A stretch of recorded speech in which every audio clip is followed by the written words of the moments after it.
RCN. Le son de la différence.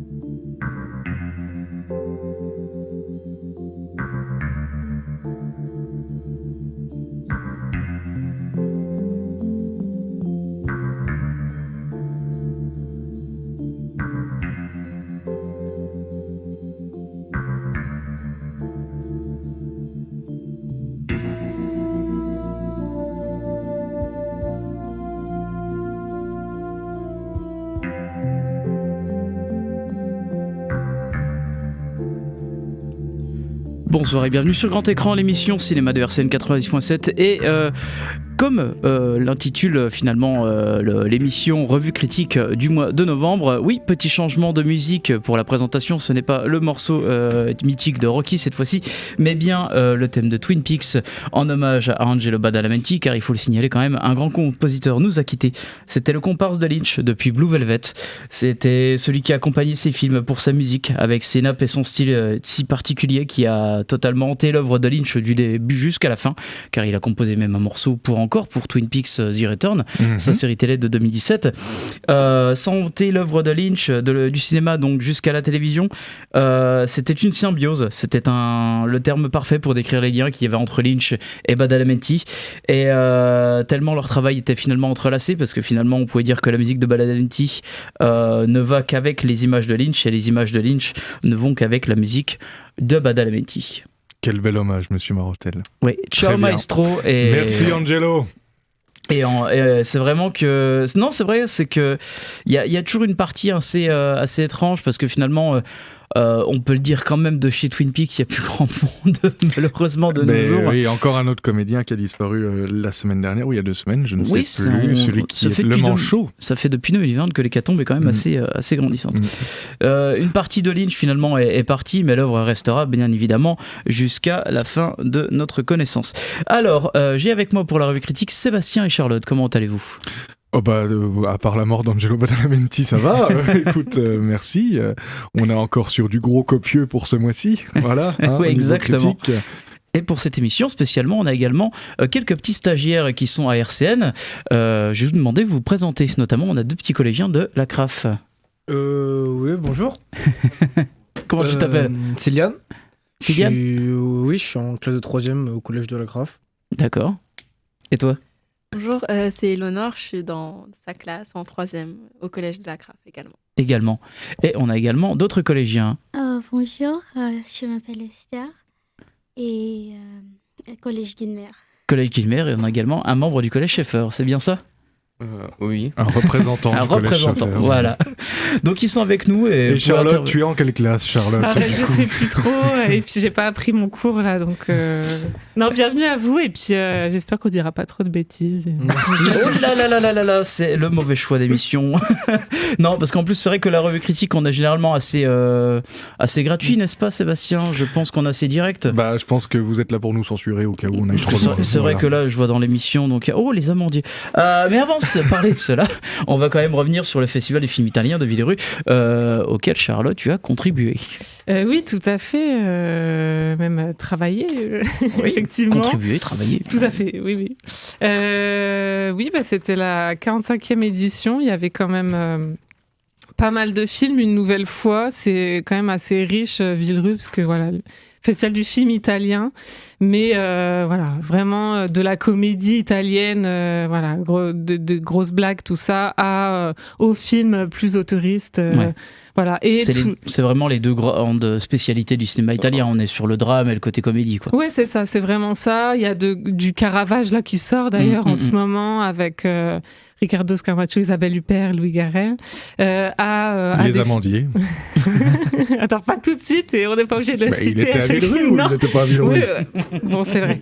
Du coup, oui, des films aussi franco-italiens, effectivement. Une hors compète, une compétition. Une rétro, là, c'était Lina Wertmüller. qui était proposé. Donc voilà, c'est assez riche en cinéma contemporain et plus ancien. Du coup, voilà, pour dire un rapide mot sur le palmarès, par exemple, pour donner une idée de ce qu'il y avait, le Grand Prix a été donné à Amanda, qui est le film d'une jeune réalisatrice qui a déjà un petit ton, son style à elle. 2 prix pour Lévi Montagne, je vais dire en français parce que j'ai pas l'accent italien, qui était à Cannes aussi. Les Ottomontagne. Ouais, merci, ça, voilà. Du coup, Félix et Charlotte, je vais les appeler par leur prénom. Parce que je suis pas... Les pauvres. Non, je parle pas italien, je parle pas belge, ça commence bien. Donc, Les 8 montagnes, qui était cinéma, film très apprécié. Pour ma part, je suis un peu mitigée, mais voilà, film de montagne. Chiant. On l'a vu ensemble, très symbolique. Je pèse mes mots, t'as vu? Non. Mais on fera une critique plus allongée au moment de sa sortie. C'est vrai. Pour l'instant, c'est vrai que j'ai l'impression aussi que la plupart des films maintenant de Villeneuve sortent pas mal en salle.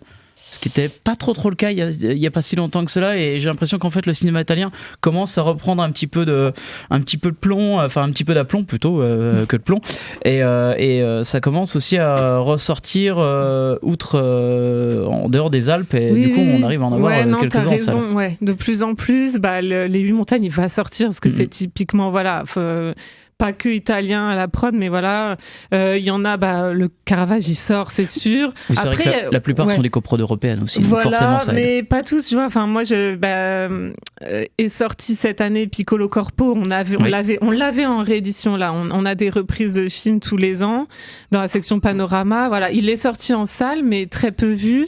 Akira qui était en salle normalement cette année n'est pas sorti à Nancy, tu vois. Voilà, ça reste c'est partagé. Oui, ça reste dans des petites salles, mais oui. Au moins il y a un effort. Ouais, c'est ça. Et puis Villerue donne une belle vitrine. Enfin, il y a des échos quand même dans la presse. Villerue est proche du Luxembourg aussi, donc on reste sur un cinéma, on va dire, un festival plus européen quand même, un peu national d'une certaine manière. Donc ça quand même ramène pas mal de professionnels quand même au festival. Ouais, de la presse et tout. Puis voilà, pour citer aussi Interdit aux chiens et aux Italiens, qui est un film d'animation qui était assez chouette, qui a beaucoup résonné pour les gens de Villerue qui viennent qui sont une communauté italienne qui ont connu l'immigration. Enfin, ça leur parle, ça parle d'eux, quoi, entre autres. Donc le film, la salle était très réactive, c'était chouette à voir. Il était à Annecy aussi, le film. Donc voilà, entre autres, mais il y avait pas mal de choses. Donc vous pouvez toujours aller voir sur le site ce qu'il y a eu et puis ce qui va sortir effectivement. Il va sortir dans les mois. Celui-là, lui, Interdit aux chiens, il sortira, c'est sûr. Oui.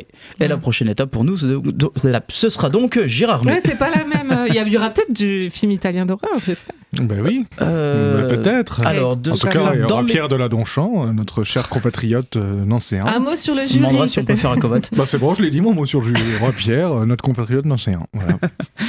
Non, mais en tout cas, on verra bien. Je suis pas sûr que l'on verra du cinéma de genre italien cette édition. J'ai fait un petit peu mes recherches. On verra bien ce que ça donne. On aura normalement, d'ici quelques semaines, la programmation du festival. Alors ouais, juste, ça me rappelle, je ferme la parenthèse Villerue, il y a eu une nuit de l'horreur avec deux films de Dario Argento qu'on a vu avec Seb. Du coup, c'était à la CUFA, qui est une de nos salles à Villerue. Mais voilà, c'était très sympa qui programme ces 2 films, Frisson de l'angoisse et Ténèbres. Profondo Rosso et Ténèbres, tout à fait. Ouais, enfin, c'est mieux d'avoir les anciens Argento que les Argento récents. Ouais, mais je trouve ça moins subversif, tu vois. Je trouve ça un peu trop lisse, finalement. Oui, on va donc enchaîner sur les sorties de novembre, car on est un petit peu en retard, c'est vrai. Désolé pour l'attente, on est déjà mi-décembre. Alors, on va donc s'attaquer déjà par un petit film qui est sorti directement sur Disney+, parce que c'est une coprode avec Hulu. Donc, Barbarian, de Zach Cregger. L'histoire, c'est quoi? Donc, c'est l'histoire d'une jeune femme qui se rend à Détroit pour un entretien d'embauche. Elle loue une maison. Lorsqu'elle arrive tard dans la nuit, elle découvre que la demeure est occupée, et n'ayant pas d'autre choix, elle décide de passer la nuit sur place. Je spoil pas trop plus parce que finalement le film va beaucoup plus loin que ça. Alors le truc c'est que le film a aussi une aura outre-Atlantique. Il a été vendu comme un film assez flippant. Il l'est pour quelques petits moments quand même. Il y a des séquences très très intéressantes qui sont plutôt bien faites. Là où le film se décide à partir en un point de vue en fait, donc en POV, donc sur un personnage avec sa petite loupiote et qui tombe dans une cave, qui rentre profondément. Là pour le coup ça marche de temps en temps. Mais c'est vrai qu'il possède quelques passages gore, quelques passages malaisants. Mais qu'en est-il profondément de Barbarian ? Eh ben, je dirais malheureusement pas grand-chose. Parce que finalement, c'est un film qui a des promesses, il a des belles promesses, mais il va pas aussi loin qu'il pourrait le donner, qu'il pourrait espérer pour le spectateur, spécialiste du genre, un peu comme nous. Malgré un film, on va dire, scénario jouant sur le changement de point de vue, Zach Rager, en fait, il arrive nullement en fait, à donner une cohérence à l'ensemble, ce qui est plutôt dommage quand même quand on travaille narrativement sur ce système-là, avec des personnages peu développés, voire qui enfoncent des grosses portes ouvertes sans véritablement jouer sur la subtilité. Les flashbacks, ils n'amènent pas à grand-chose, si ce n'est en fait tenir le spectateur avec un QI de 12 et accessoirement rallonger le film. Le problème, c'est que donc c'est un film assez survendu. Il est écrit par les pièges. Malheureusement, j'ai pas d'autres termes là-dessus. Il a un petit côté opportuniste qui s'y est mal, et je pense que c'est aussi le problème de la plupart du temps des films d'horreur qui sortent actuellement en salle. On est sur un côté où en fait on a juste un procédé, un système, une idée, concept. Et on n'arrive pas à travailler sur la suite. Bah, c'est des films avec une idée. Il faut un film sur une idée, et du coup ça ne tient difficilement très très longtemps. Mais dis donc, faudrait faire une chronique spéciale film Hulu de genre, quoi. Oui, parce que c'est entre vrai qu'on près Hellraiser et celui-là, dis donc, il nous gâte. Merci Disney. Bien sûr, on dit ça avec ironie. Toujours à la pointe de l'offre. On peut pas critiquer Disney là-dessus, parce que la plupart des films étaient produits avant qu'ils rachètent Hulu. Donc, c'est vrai. Le Hellraiser était déjà en préparation depuis 4 ans. Oui, et il y a peut-être une série, non, aussi, non? Oui, il y a une série. En plus. Oui. Bon. Oui, voilà. Cette fois, on ne peut pas trop... T'as envie de parler de Hellraiser, toi? Ah, t'as envie de parler du Hellraiser? Bon, il n'y a pas grand-chose à dire en même temps. C'est ça le problème. Il n'y a pas grand-chose à dire. Il n'est pas mauvais en soi. Enfin, non, il n'est pas pire que les derniers qui sont sortis en... Il est même largement mieux que les derniers, pour tout te dire. Mais c'est une énième... disons que c'est Halloween style des derniers, quoi. Ouais, c'est-à-dire qu'on attention, refait... parce que les 2 derniers Halloween sont quand même assez pitoyables. Mais je les ai pas vus. Je parle vraiment du premier qui a été refait. Et on est... alors on refait on reprend la saga, mais on fait pas une suite, mais en même temps on fait pas un prequel, on fait pas un reboot, voilà, merci, je cherchais le mot, et du coup ça donne un truc assez insipide où ça fait juste des énièmes cases à cocher. J'ai mis le cube, j'ai mis l'architecte, j'ai mis les démons, et puis il n'y a pas grand chose d'intéressant, comme on avait vu pour Halloween, et ce qui va se passer par la suite. Donc Halloween avait été une coproduction avec Blumhouse vient de racheter donc les droits avec les droits sur l'Exorciste, et vont essayer de refaire la même avec l'Exorciste. Oui. Non, on n'a pas fini, mais c'est des films contrats, quoi. Il faut, c'est des films best-of en fait, et qui annulent toutes les énièmes suites que les gens ont appris à détester. Ce qui va être très drôle, c'est qu'avec le temps, je pense qu'ils vont de nouveau les aimer, enfin les apprendre à les aimer, quoi. Tu vois, c'est assez incroyable, parce que sur les réseaux, il y avait ce genre de choses. C'est que les Rob Zombie, les Halloween de Rob Zombie ont été particulièrement détestés, surtout le 2, parce qu'ils sortaient du carcan de la légende, du mythe qui était Michael Myers. Et en fait, il y a des gens qui commencent à réhabiliter les Rob Zombies, parce qu'en fait les derniers sont mauvais. Ouais, beaucoup trop classiques et trop convenus. C'est comme ça aussi. C'est avec le temps, des fois certains films se font plus réhabiliter que d'autres, ou certains rentrent plus facilement dans la légende. Complètement. Et c'est le problème du dernier Hellraiser, c'est-à-dire que tous les ingrédients qu'on a envie de voir dans Hellraiser sont là, mais tout est vraiment sur des rails, quoi. Il n'y a plus aucune surprise, il n'y a rien. Les personnages sont toujours aussi mal écrits, quoi, que dans les suites, parce que le premier Hellraiser, c'était toute la qualité du premier, quoi. Mais surtout qu'en plus c'était réalisé par Clive Barker, donc l'auteur du livre à la base. Et puis c'était assez proche de son livre pour le coup, puis ça restait un huis clos à base de tromperie et de chair morte, mais là maintenant on espèce il y a pas d'enjeu, quoi, tu vois, où ça crée des faux enjeux. Exactement. Voilà. Donc il y a des essais, c'est cool, le film n'est pas désagréable à regarder, tu t'énerves pas comme les dernières suites qui ont été faites, mais tu vas l'oublier, quoi. Exactement. Alors, en film que t'as pas envie d'oublier, Sébastien. En parlant d'inoubliable. Tu as vu le film de Valérie Bruni-Tedeschi. Bien sûr. Les Amandiers. Ouais. Donc, alors, Les Amandiers. Déjà, big up, j'espère qu'un jour Jérôme sera avec moi pour parler des films qu'on va voir, quand même. C'est bien d'aller au charbon, mais c'est bien de sortir de la mine aussi. Les Amandiers de Valeria Bruni Tedeschi, qui est son je ne sais pas combien de films, parce qu'on ne peut pas dire que je suis un gros suiveur de cette réalisatrice-actrice, qui nous fait un film où elle retrace sa jeunesse dans l'école du théâtre des Amandiers de Nanterre, à l'époque où c'était monsieur Patrice Chéreau, le directeur du théâtre, et qui est campé par je sais plus qui. Louis Garrel. Oh là là. Louis Garrel, bien sûr. Et donc voilà, le film commence avec son entrée à l'école, avec les concours de l'entrée à l'école. Et je me retiens vraiment parce que rien que les concours, c'était quelque chose. Parce qu'en plus, disons-le, pour les auditeurs, tu connais un peu ce milieu, tu as fait du théâtre, tu connais un petit peu... Alors ça, c'est de l'école nationale. Je connais pas, moi, les écoles nationales. Tu connais pas les écoles nationales, mais tu sais à peu près quand même ce que c'est que travailler dans ce genre de concours. Oui. Et puis donc, je faire pense le conservatoire, voilà quoi. Je pense qu'il y a pas mal de choses... disons que Bruni Tedeschi ne se gêne pas de montrer des comportements humains vraiment dégueulasses dans le film, et je ne nie pas qu'il n'existe pas, en tout cas dans les années 80 évidemment, et encore aujourd'hui je pense que c'est pas rare d'en trouver. Le problème c'est que tout le monde me parle pas de ces comportements humains dégueulasses pour à la fin me dire oui mais c'était pour la beauté de l'art quoi. C'est profondément, c'est vraiment dégueulasse, c'est tout quoi, et c'est le principal problème du film. Alors au-delà que les dialogues sont écrits voilà, ils sont pas écrits, non, ils sont pas écrits.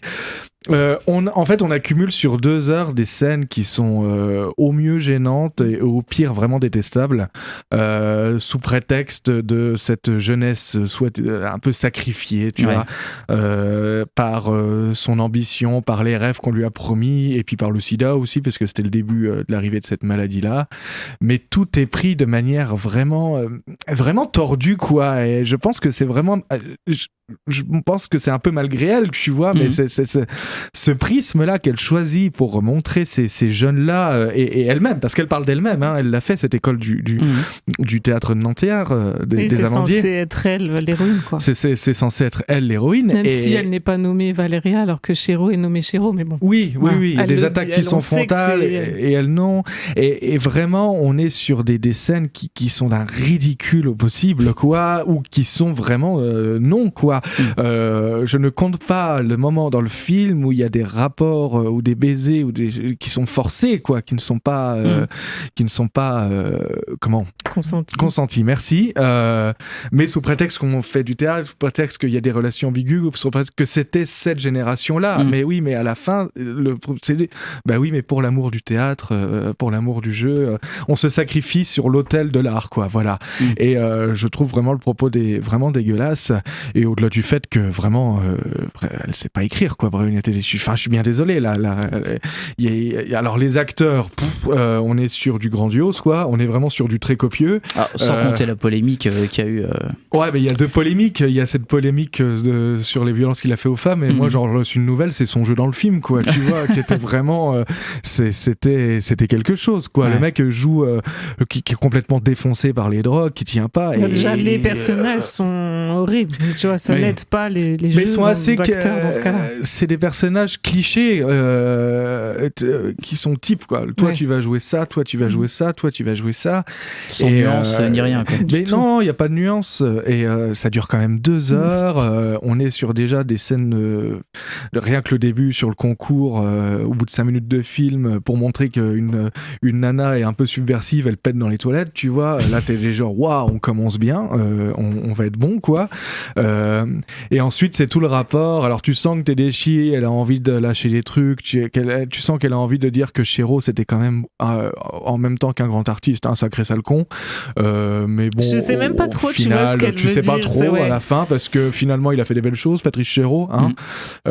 Il ne faisait pas qu'embrasser malgré eux des élèves dans le hall de son école, quoi, hein. Il a fait aussi des belles pièces, enfin voilà, je résume quand même assez grossièrement, mais c'est un peu le gros problème du film, et je suis vraiment très très gêné qu'il ait plutôt bonne presse, quoi, enfin jusqu'à la polémique qu'il y a eu, mais il avait plutôt bonne presse, et surtout ce qui m'amène à me dire que cette vision-là qu'on montre du théâtre, de la manière de faire du théâtre, de travailler dans le théâtre, soit admise encore, quoi. Et personne se pose de questions sur bah non, en fait, c'est pas ça. Forcément ça. C'est pas ça qu'on est censé faire, c'est pas ça. Être acteur, c'est pas totalement forcément donner son corps et son avis, c'est surtout aussi il y a toujours cette frontière assez tendancieuse à comprendre, mais il faut le dire également, c'est que il y a eu tellement d'histoires, on va dire, d'abus ou autres dans ce milieu, et d'ailleurs même à Nancy, il y a déjà eu des histoires là-dessus. Mais c'est toujours en fait extrêmement compliqué et on sait pas. Ça pourrait si elle était vraiment dans une volonté d'aller remuer la merde et nous la présenter. Mais elle veut pas le faire. Ce qui n'est pas le cas. Ce qui n'est vraiment pas le cas. Ou alors des fois c'est ambigu, mais le fait que ce soit ambigu est problématique même. Et non, t'as envie de dire, tu vois juste des jeunes qui sont là. On te dit qu'un peu c'est une partouze quand même, cette école où tout le monde couche avec tout le monde prend de la drogue, etc. Et là tu te dis, waouh, c'est un théâtre. Le théâtre des Amandiers, c'est un CDN, donc argent public, tout ça quand même, c'est sur l'argent public, voilà, ça pose de problème à personne, visiblement, donc voilà, donc pas merci Valéria. Mais alors après, dans notre quête de films français un peu énervants, celui-là était particulièrement copieux. Oh oui. Voilà, on n'en revenait pas au bout de 10 minutes, il restait 2 heures et j'ai lâché des rires francs quand même à plusieurs moments. Ah, ça devient compliqué quand on est en salle comme ça.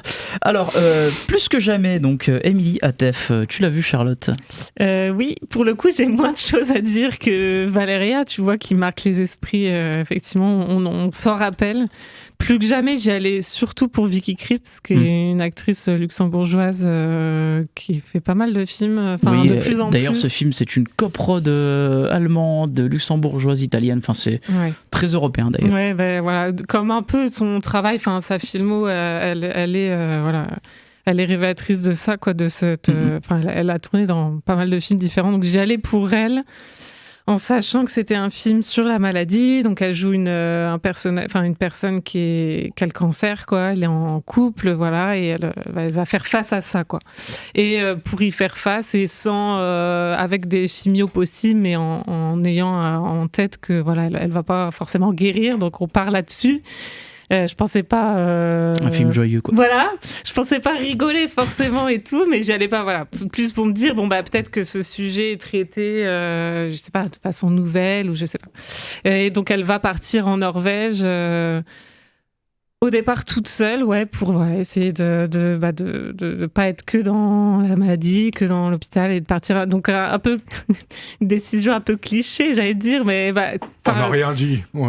On n'a rien dit. J'aurais pas dû commencer par ça, mais du coup, encore un truc, on comprend, donc la décision dit soit, ok, c'est le genre de personnes, j'imagine, malades, ont envie de partir, de s'éloigner. Mais voilà, le problème, c'est que le film, du coup, et reste dans ces poncifs-là. Elle dit un truc à un moment, en termes de réplique, on parlait de choses pas forcément bien écrites. Elle dit à un moment, ah ouais, je retrouve mon corps et tout. Enfin voilà, je sais pas, écris-nous autre chose.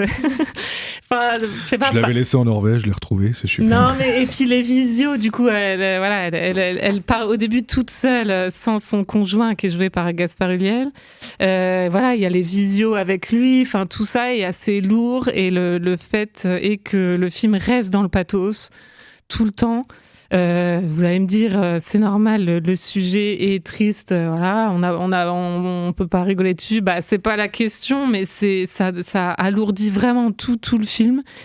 Et l'échappée qu'on aurait pu avoir dans la Norvège, qui est quand même un beau pays, là on l'a pas, on a en fait une indifférence vraiment face à tout ce qui lui arrive. Elle tousse, Vicky Krieps qui est courbée à tousser pendant tout le film, pendant ses randonnées, voilà, ses oxygènes et tout. Enfin, je veux dire, ok, ça peut peut-être montrer une réalité, mais qu'on connaît. Je veux dire, voilà, sur le sujet, c'est quand même un film sur la maladie qui est lourd. Et du coup qui nous procure de l'indifférence qu'on ne devrait pas avoir face à ce personnage. Enfin voilà, du coup voilà, même une actrice que j'aime, du coup là je pas forcément ravie de la revoir, et puis rien à dire de plus, parce que je pense que du coup je vais l'oublier. Il y a pas de mise en scène il y a pas grand chose de notable. Non, vraiment rien, et on reste sur quelque chose d'assez sur la fin, fade. Et du coup les gens en ont parlé pour Gaspard Ulliel, donc voilà, oui, c'est vrai que c'était son dernier film. On y pense également, voilà, après ça c'est autre chose, mais le film même mais le film en lui-même, voilà, moi m'a pas du tout convaincu. Eh bah, très bien, Charlotte. J'en profite, on vous promet qu'on aime des films des fois. Alors, ça arrive. C'est pas seulement, on n'est pas juste là pour défoncer des films. Normalement, la partie d'après, il y a des films où on va bien aimer, mais il y a des vrais réals quoi qui arrivent après. Voilà. Vous faites des critiques, donc c'est normal. Ouais. Après, certains aiment beaucoup tous les films, hein, mais on citera pas les c'est vrai personnes. Que là, ça commence un peu mal. Donc, un morceau issu du film Barbarian, Rikki Tikki Tavi. Et voilà, donc c'était un morceau issu de film de Barbarian. Ouais, voilà, je perds dans mes notes de la vanne. C'est la musique de générique, c'est ça C'est la musique de fin Je sais pas, je te pose une question. J'ai un doute maintenant. Non, c'est la musique de. Je sais pas parce qu'il y en a. Non, c'est pas la musique de fin. Parce que je me disais, ça fait quand même beaucoup de films d'horreur qui sortent avec une musique à contre-emploi à la fin. C'est aussi un archétype qu'on a. Depuis qu'Ari Aster l'a fait, tout le monde le fait, quoi. Ouais. Mais on aime bien Ari Aster. Je vous promets. Non, c'est peut-être le seul que j'aime bien en fait. Non, mais voilà, mais là on s'est engagé à dire du bien des films parce que vraiment. Ouais, c'est la partie où on aime bien des films du coup. Ouais. En plus, c'était même pas fait exprès dans le plan. Enfin, quoique. Balle perdue 2, donc de Guillaume Pierret. Donc, on retrouve toute la bande de Balle perdue 1, sauf un peu moins Nicolas Duvauchel parce qu'il est un peu caché dans l'histoire. Du coup, l'histoire, donc après la mort de Charras, Inspecteur Charras, quel nom magnifique. Inspecteur Charras. Donc, qui était campé par Ramsey. Donc, Lino et Julia, donc notamment donc Alban Lenoir, ont pris donc la relève et forment la nouvelle équipe de choc de la brigade des Sup du haut de leur magnifique Renault 21 tuné. Déterminé à retrouver les assassins de son frère, Lino continue sa traque. Et bah, je l'ai trouvé plutôt cool. Comme on dit généralement dans la méthode américaine, dans les blockbusters, c'est bigger, better. Le deuxième partie est toujours comme ça. Et finalement, bah, c'est effectivement de la part de Guillaume Pierret. Il s'est vraiment lâché un peu plus dans ce film. Je pense qu'il a eu un budget de chez Renault pour faire éclater des Renault un peu partout dans le film. C'est l'héritage taxi, ça. C'est l'héritage taxi, ouais. Taxi avec Peugeot et balle perdue à Renault. Non, on reprend finalement la devise donc des franchises d'action US, mais cette fois-ci à la française, parce qu'on finalement on reste dans un style assez percutant, assez vénère, quoi. Et puis je trouve qu'en fait Alban Lenoir, c'est un acteur que j'aime bien et je le trouve vraiment bien dans ce film, quoi, en fait. Oh, il adore jouer le personnage, mais il a une gueule d'actionneur et puis il a une bonne gueule de mec qui désire la vengeance, en fait, qu'il est bien vénère comme ça, quoi. Et c'est bien parce que le film en fait va toujours nuancer. Enfin voilà, on retrouve le questionnement de la vengeance comme dans n'importe quel film d'action ou film polar ou film policier. Forcément dans un film blockbuster en gros guillemets, parce que c'est pas trop un blockbuster non plus, faut pas déconner, même s'il y a quand même pas mal de casse. Ça reste un film qui reste quand même les pieds sur terre, malgré quelques cascades un petit peu rocambolesques, ce qui est pas plus mal, et malgré sa Renault 21 magnifiquement tunée et des effets électriques en dessous qui sont absolument merveilleux. Je trouve qu'en fait, voilà, il y a cette petite touche française quand même qui montre ce côté généreux en fait dans ce cinéma, quoi. Et je trouve que Guillaume Pierret, en plus, il a une réale. Vraiment, c'est très dur en fait de faire un film d'action. Il faut quand même le signaler. Faire un film d'action, c'est-à-dire il faut faire un découpage technique. Donc c'est-à-dire il faut connaître plan par plan à quel moment, quelle action il faut mettre à l'image. Et je trouve que dans ce film, en fait, il arrive à donner une dynamique vraiment intéressante, vraiment presque terre à terre quand même, parce qu'on est toujours très proche des personnages dans sa réal. À part les grosses cascades, il aime bien la montrer en gros, on va dire en plan large. Mais c'est vrai qu'il a cette touche, en fait. Je trouve que peu de réals français ont, malheureusement. Ouais. Et c'est aussi parce que je pense qu'il a le budget pour. Il a quand même aussi un peu les... C'est une commande de Netflix. C'est une commande de Netflix. Okay, le premier a marché, en fait, et Netflix était très content parce que le film a pas mal été, j'allais dire vendu, mais il a pas mal été vu à l'international, que même aux États-Unis, il a été plutôt apprécié. D'ailleurs, pour la petite anecdote, Alban Lenoir a failli jouer dans un des Fast and Furious suite à Balle perdue, mais il n'a pas pu le faire parce qu'en fait, son agenda professionnel ne le permettait pas. Donc Guillaume Pierret, ouais, il fera un Marvel bientôt, du coup, c'est ça. Bah, il serait un meilleur réalisateur de Marvel que ceux qu'on a vus actuellement, et même Sam Raimi, je pense. Ne sous-estime pas Kevin Feige. Non, Kevin Feige, il s'en fout là. Il prépare sa phase 5 avec Fast and Furious, du coup. Avec Écureuilman et oui. Ouais, Écureuilman. Donc la suite. Écureuilman ou Limassman et. Écureuilman, je suis très médisant envers Marvel, je voulais le dire. C'est un copain de Ant-Man. C'était la blague abeille écureuil. Je sais pas ce que c'est. On a dit qu'on était positif sur les prochains films. Oui. Donc on arrête de retomber dans du cynisme. On y les va. femmes du Square, donc, voilà. De Julien Rambaldi. Les femmes du Square, t'as dit que du tu as adoré. Square. Ah, je dis toujours Square. Square. C'est pas un film américain. Du squash. Non, j'ai pas adoré ça. Il n'y a pas de Rasta Square.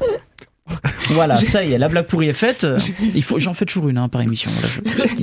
Voilà, ça part en freestyle. Je vais pas forcer. Donc t'as adoré le film. Non. Oui. Ne change pas mes propos, s'il te plaît. Et donc, le micro grince. Non, Les Femmes du Square, du coup, non, c'est on va dire un gentil film français qui est sympathique à regarder, qui parle, Les Femmes du Square, c'est ces nounous, du coup, qui sont embauchés en général par des familles, des parents bourgeois, quoi, qui travaillent à l'image du personnage de Léa Drucker dans le film. Et la nounou héroïne du film, c'est Eye Haïdara. Une actrice, pour le coup... Jury. Oui, tout à fait. Jury au prochain festival de moi, Gérardmer. j'en suis ravie. Elle sera jurée à Gérardmer. On l'a notamment vue dans En Thérapie, saison 2 et d'autres films. Enfin, là, elle est quand même assez visible sur les écrans. Et c'est une chouette actrice. Voilà, elle amène son énergie. Elle se fait embaucher comme nounou auprès de cette femme... ces bourgeoises parisiennes qui travaillent beaucoup, quoi, très actives. Elle est pas nounou de base, mais voilà, elle est en attente de papier et son fils est en Afrique. Enfin voilà, du coup, elle a besoin d'argent parce qu'elle va être renvoyée d'où elle vit, quoi. Donc voilà, c'est vraiment ça. Et elle rencontre ces femmes du square. Donc voilà, qui se réunissent un peu là pour regarder pour surveiller les enfants dont ils ont la charge, quoi. Donc non, ça part sur un film un peu, j'ai oublié le nom de ce duo, Toledano et Nakache. On est dans ce registre, dans ce ton. Qui veut parler aussi de choses sociales. Sans le faire de manière dramatique. Non, on reste toujours sur un côté feel good. Toledano Nakache, oui, c'était notamment avec... j'ai oublié le titre. Samba. Oui, par exemple. Non, mais par exemple, c'est vrai. Mais moi, j'aime beaucoup Samba. Oui, non, mais du coup, Samba est très juste parce que Omar Sy dedans joue un sans-papier et du coup, c'est pas le même contexte. Mais voilà, non, c'est vrai. On est dans ce registre-là. Ça marche moins que Samba. Pour ma part, voilà, parce que le film fonctionne, on suit, mais il y a rien d'inédit. Encore une fois, il y a un peu des poncifs. Positif. Quand même poncif, je vais dire beaucoup, faut que j'arrête. Oui, mais du coup, voilà, il n'y a pas ce truc qui envole le tout. Il y a une belle relation entre Eye Haïdara et le petit gosse. Voilà, il est drôle. Le petit est cool aussi, mais voilà, ça va pas au-delà. C'est pas non plus tire-larme excessivement, tant mieux. Mais voilà, donc rien d'exceptionnel, mais voilà. Je sais pas conclure, mais voilà. Mais en tout cas... le casting est très bien et voilà ça. Non mais au moins il y a une vraie bonne direction d'acteur, quoi. Oui, voilà. Après les choses sont posées et tout ça, mais on n'est pas encore dans un sujet qui est transcendé Mais c'est ce que le cinéma français, on va dire le cinéma d'auteur a un peu de mal actuellement. J'ai l'impression aussi de sortir de ses gonds. On en reparlera plus tard. Ouais. On fera une émission spéciale. Oh bah écoute, une émission de 4 heures. Un cycle, une saison. Peut-être le film le plus attendu qu'on avait de ce mois de novembre, film qui est notamment passé à Cannes, avec un réalisateur aussi très très connu, Armageddon Time, donc de James Gray, que l'on a tous vu ici, enfin en tout cas membre d'émission. Vous l'avez pas vu Mm-hmm. Non, donc ok. film très très intéressant, surtout que on va dire James Gray est pour ma part un de mes réalisateurs préférés de cette période des années 2000, et je dirais même que c'est de son travail le réalisateur le plus européen des réalisateurs américains. Tout à fait. Et le film est vraiment très bon. Il est vraiment très bon. Alors au début, j'y croyais pas trop avec cette grosse comète qui arrivait sur la Terre là. Et quand j'ai commencé à voir Bruce Willis avec Ben Affleck, Armageddon Time n'a rien de science-fiction, hein. Soyons clairs. Alors c'est quoi le film? Qu'est-ce que j'ai vu? Il n'y a pas Liv Tyler, non, il n'y a blague pas à Ben part, Affleck. fallait la faire. Bah oui, forcément. Donc c'est du coup Armageddon Time de James Gray, ouais, tout à fait, avec Hannibal Lecter dans le rôle du grand-père, qui nous parle de la période des Okidoki. Il fait un Okidoki dans le film. C'est le petit qui le fait. Non, plus sérieusement, on est sur la période des années 80. Encore, tiens, c'est rigolo quand même. Deux films sur les années 80. Le titre du film, Armageddon Time, en fait, c'était la citation de cette période en fait, voilà, quand Ronald Reagan allait être élu président, parce qu'en fait on est en pleine période électorale américaine à ce moment-là, où donc lui était vraiment en lice pour gagner les élections, et beaucoup d'Américains aussi avaient peur de ce président qui était un petit peu farouche envers les communistes à l'époque, et du coup forcément c'est ce qu'on appelait la période Armageddon, parce que lui il n'hésitait pas à rentrer dans l'art et à dire non mais la menace nucléaire existe toujours. Oui. Bon, alors que c'était une période d'apaisement à ce moment-là. C'était un peu tendu, quoi, voilà, à l'époque. Alors, pour le film, pour revenir un peu au film, moi je suis très content d'Armageddon Time parce que c'est vraiment James Gray qui revient vraiment à ce qui faisait le cœur de son cinéma dans les années 2000, c'est-à-dire la famille américaine, en fait, les quartiers américains, vraiment populaires, et vraiment la famille, en fait. Hein, c'est vraiment une thème centrale chez lui, c'est la cellule familiale. Surtout que là, je pense que c'est peut-être son film le plus personnel. Même si The Yard était quand même déjà assez personnel. Oui, aussi, ouais. Et j'avais bien aimé The Lost City of Z, Ad Astra. Non, j'étais passé à côté. Donc là, je suis vraiment très content qu'ils reviennent à ce genre de film. Et voilà, on suit du coup deux enfants dans ce New York des années 80. Un qui est blanc et juif et l'autre qui est noir américain. Et qui vont tous les deux dans leur école faire un peu les 400 coups au début, jusqu'à ce que les parents du gamin blanc, je ne sais plus son prénom, mais enfin ça n'a pas d'importance, décide de le mettre dans une école privée comme son grand frère, pour qu'il ait une meilleure éducation, pendant que son camarade noir, lui, sera sur le côté, comme tous les noirs américains de cette époque quasiment. C'est un vrai beau film pour moi, qui raconte autant l'Amérique d'avant que celle d'aujourd'hui, et comment les deux sont liés. C'est vraiment un film miroir, et surtout ce que j'aime particulièrement dans ce film et qui m'a vraiment fait du bien moi personnellement, c'est alors déjà cette manière que James Gray a de raconter les choses sans te forcer l'idée, te crier à l'oreille ce qu'il veut te raconter. Oui. Les choses sont simplement, ça passe par les personnages, et surtout on est sur ce qu'on appelle beaucoup dans le cinéma donc les films moments de vie en fait. Tout à fait. Donc c'est je sais plus comment c'est le terme américain, mais qui est pas mal utilisé par pas mal de réals, notamment comme Richard Linklater, qui a très travaillé là-dessus, notamment Boyhood, qui est peut-être son film aussi le plus marquant là-dessus, ou Everybody's Lonesome, et qui a ce petit côté aussi donc moment de vie, mais un peu passage à l'âge adulte en fait. Ouais, il y a ça, et puis surtout qui se base surtout sur les dialogues de ce que disent les personnages, tout passe par là, et puis on n'a pas besoin de te crier. James Gray ne te crie pas regardez comme c'était terrible les années 80, tu vois, pas du tout, on suit simplement ces gamins, et surtout enfin un cinéaste qui aujourd'hui parle des inquiétudes de demain, parce que l'Armageddon Time de Reagan c'était le nucléaire, mais bon, aujourd'hui on peut pas dire qu'avec tous les enjeux climatiques et tout ça, on soit mieux lotis, et même des dernières élections qu'il y avait aux États-Unis avec Trump, voilà, mais se dire de ne pas se laisser aller justement à ce désespoir et à ce cynisme là, et simplement non, on y va quoi. Et il y a très peu de films vraiment quand on regarde qui disent ce propos là aujourd'hui, il y en a beaucoup qui sont dans une espèce de suffisance, quoi, de se dire vraiment le monde va mal, regardez c'est terrible, et James Gray arrive et dire oui, et donc qu'est-ce qu'on fait, et là, on va où?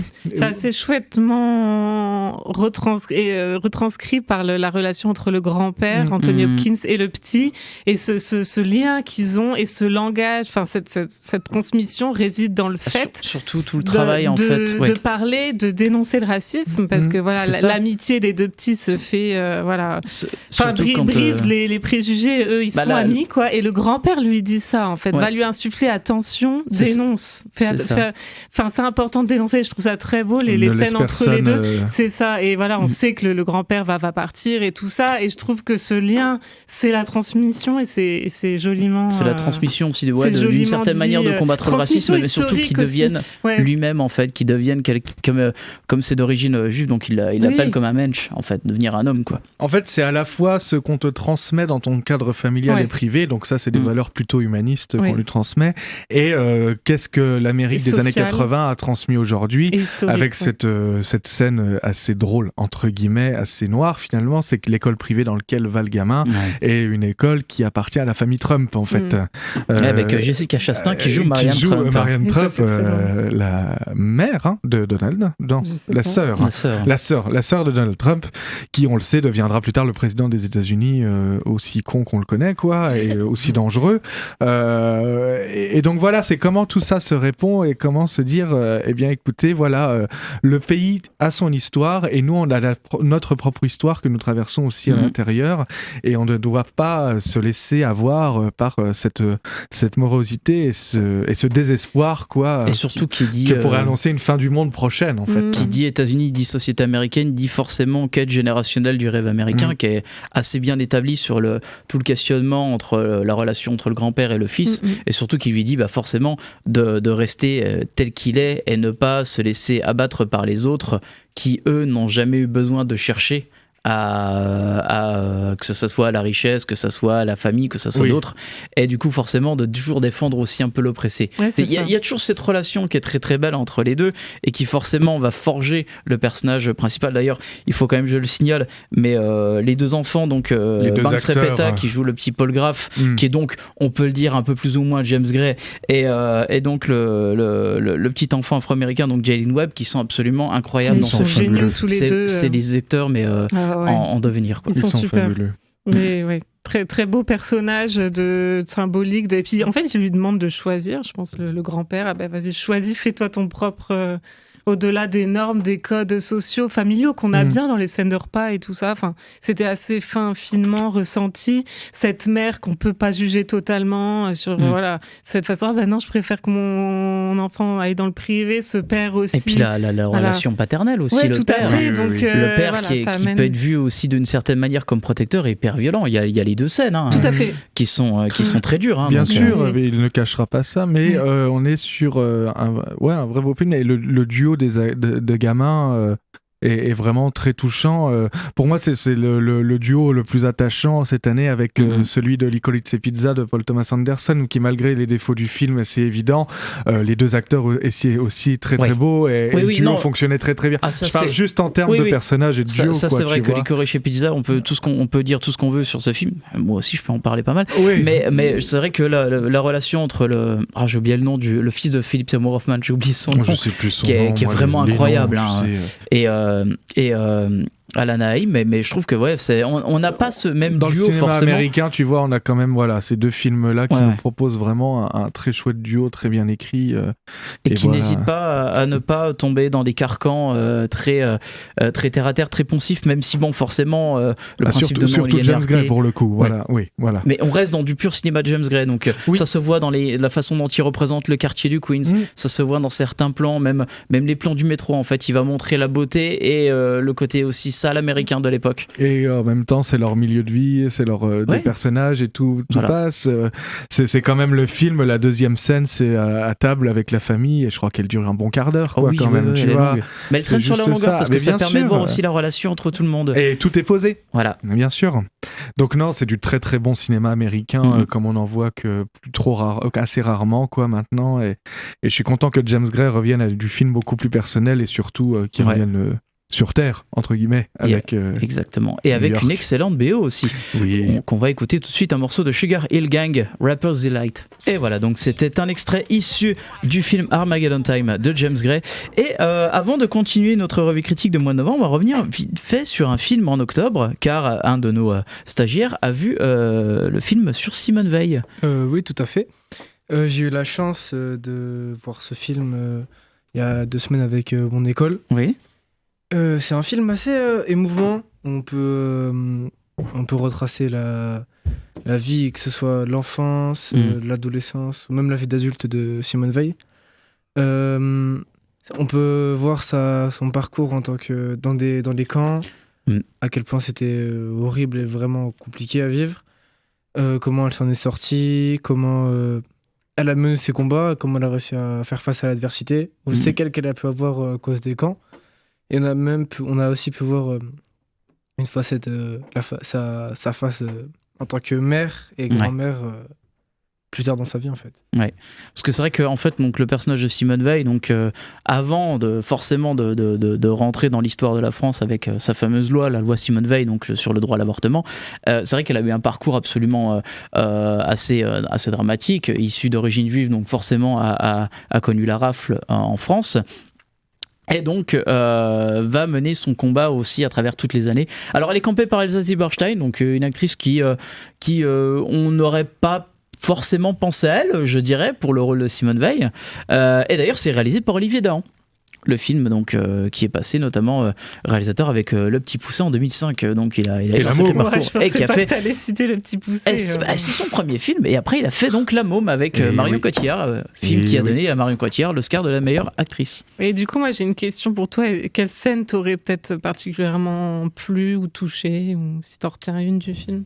Une scène qui m'aurait touché, ça serait le moment où Simone rentre dans un camp, enfin qu'elle est dans un dortoir du camp, et que sa mère décède simplement dans ses bras à cause de faim et de froid.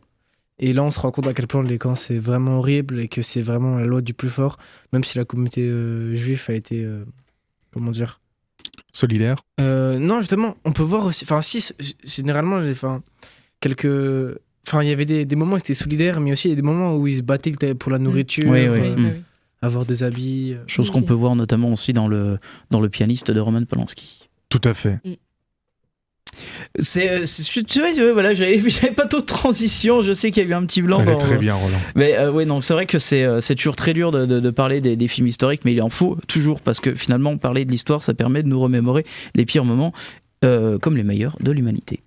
Alors, donc on va terminer l'émission avec encore 2 films. On a donc Saint-Omer de Alice Diop, que tu as vu, Charlotte. Oui, tout à fait. Film très intéressant également, par son procédé. Ouais, moi c'est mon film du mois, on va dire. Ça rattrape ceux des autres que j'ai vus. C'est pas James Gray.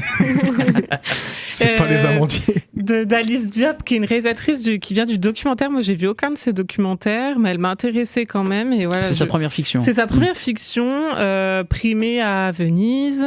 Le Grand Prix, voilà, c'est intriguée pour tout ça. Je me dis, tiens, qu'est-ce qu'elle fait comme film? Et venant du documentaire, Saint-Omer, on sent que ça c'est une fiction presque qui prend le processus, qui prend le procédé documentaire en filmant un procès. Donc on suit le procès d'une jeune femme pour infanticide, donc le procès pour infanticide d'une jeune femme. C'est inspiré d'un fait réel qui remonte à quelques années, qu'Alice Diop avait suivi. Elle avait assisté au procès, comme on peut le faire, Enfin, dans l'assistance, quoi, on peut regarder ce genre de procès, et ça l'avait assez remué, ce qui est normal, quoi. Et ce qui est intéressant, c'est du coup qu'elle garde ce point de vue d'observation d'une jeune mère, en fait. Je me dépêche, mais voilà. En gros, la belle idée, c'est d'avoir inclus. On sait ce qu'elle a fait. On sait ce qu'elle a fait, cette mère. Ça démarre avec ce crime affreux, mais le film se charge d'observer et de chercher à comprendre pourquoi. Et un peu à dépasser ça en questionnant la maternité notamment, parce que voilà, il s'agit d'un rapport mère-fille, mais qui va dépasser ce fait divers. C'est vraiment pas un film de fait divers, ça reste un film de procès, parce qu'il y a beaucoup de paroles, c'est dans la parole, mais dans cette parole se délite quelque chose de plus complet. Les cadres sont rapprochés, c'est une mise en scène qui est très... c'est des plans fixes, quasi des plans séquences. Elle voulait ça, Alice Diop, qui sont très observateurs, presque psychanalytiques. On cherche à fouiller, et notamment par l'entremise de Rama, qui est une jeune romancière qui va, je laisse du temps pour parler des autres films, et qui laisse, et j'ai beaucoup aimé ce lien parallèle entre Rama, la romancière, et l'accusée. Enfin voilà, allez voir ce beau film qui dépasse un peu son propos de fait divers, qui est très chouette. Ouais. Enfin, qui est encore en salle. Je sais pas s'il sera encore pour le mercredi. J'ai pas encore vu les horaires. Coup de cœur. S'il y a encore. Si. Voilà. Donc, je vais terminer l'émission par Amsterdam de David O. Russell. Donc, l'histoire se déroule dans les années 30, où 3 amis sont témoins d'un meurtre et deviennent eux-mêmes des suspects. Ils découvrent malgré un complot qui va provoquer un scandale dans l'histoire américaine. Alors, malgré un début intéressant, en fait, l'œuvre, je vais y aller rapidos, parce que finalement, l'œuvre est ratée de A à Z. C'est un film à l'intrigue complètement brouillon. On y parle de conspiration, d'art, de guerre, d'amour, d'amitié, de drogue, de lutte des classes, etc., etc. Le film se veut moralisateur, mais complètement enfantin. Je suis désolé, mais par exemple, on a une intrigue amoureuse entre Margot Robbie et John David Washington, qui est d'ailleurs la plus naïve que j'ai vue au cinéma cette année. Et je trouve qu'en fait, le film se déroule dans les années 30 et ne veut pas traiter du racisme sur comment voit cette romance entre tous les autres personnages, même si elle est cachée. Et en même temps, à côté de cela, ça va parler de racisme et de montée du fascisme aux États-Unis. Donc en fait, le film se bloque les pieds l'un dans l'autre. Et je trouve qu'en fait, le problème de David O. Russell, c'est que j'ai l'impression qu'il s'en battait complètement royalement de ce film, qu'il s'est dit bon bah faut le terminer en post-prod et puis c'était le Covid, voilà, trop tard. Voilà, tout simplement. Et c'était une œuvre donc expédiée à la va-vite, comme si Russell en fait pensait déjà à un autre film en post-prod. Donc malheureusement, c'est totalement raté. C'est descriptif, explicatif. C'est d'une lenteur et laisse le spectateur sur la route dès les 30 premières minutes du film. Dis donc, David Russell, on n'est pas près de le revoir. Hein. Peut-être bien, on verra bien. Pour le coup, donc, on vous conseille donc Balle perdue 2, Armageddon Time, Saint-Omer et Les Femmes du Square. On suit Les Femmes du Square quand même ? Allez, Les Femmes du Square. On s'arrête donc avec un morceau. Elle a pas aimé, elle a détesté. Du film. Amsterdam. Et merci pour nos jeunes invités. Et merci à nos jeunes invités. Merci à vous. Mais de rien. Toujours un plaisir. Et donc on s'arrête avec un morceau d'Amsterdam, Time de Giveon. RCN, www.rcn-radio.org